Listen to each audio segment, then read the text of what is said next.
Hi, this is Lauren from Wildflowers here to do a quick demonstration of our chrome nail pigment.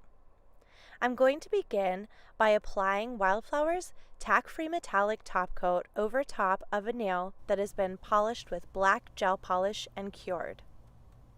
It's important to make sure that you have perfect coverage with no fuzzes or lumps and bumps so that your chrome is perfect.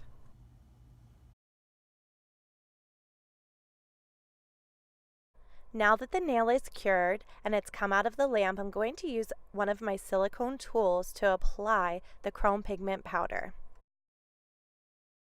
It's best to use a silicone tool or an eyeshadow applicator rather than a brush because you don't want it to fly up in the air all crazy.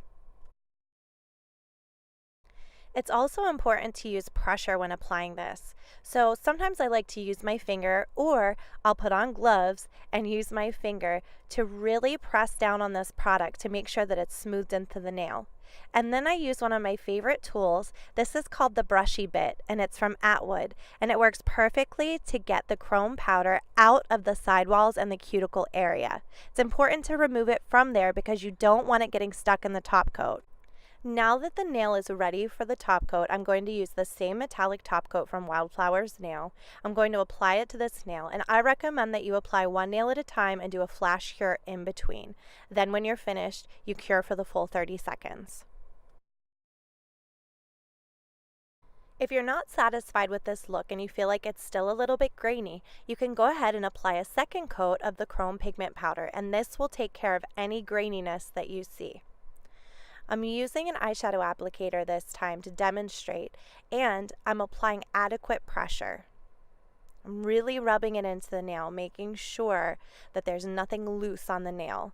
And I'm even taking my finger and applying additional pressure to the nail.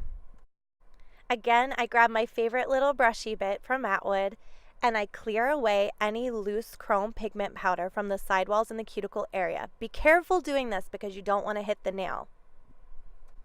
Once I'm all cleaned up, I'm going to take the same metallic tack-free top coat from Wildflowers, and I'm going to apply this to my nail. Beginning with the tip of the nail, I'm going to encapsulate, and then I'm going to draw the product down the nail. Here's the finished look. It's normal to see a little bit of shimmer because the product is made out of a powder, but it has an awesome mirror finish that your clients will love. We're not finished yet though. For maximum durability and wearability, it's best to encapsulate this with a hard gel. I'm going to begin with the extension edge first and make sure I apply some gel there, and then I'm going to bring the product down the nail. This is going to ensure that the chrome powder is completely protected. This set of nails was done by the amazing Lee Candelier. Be sure to follow her on Instagram at noodle_yes with 2 S's on the end. The information is in the video description. All of these products are available at wildflowersnails.com.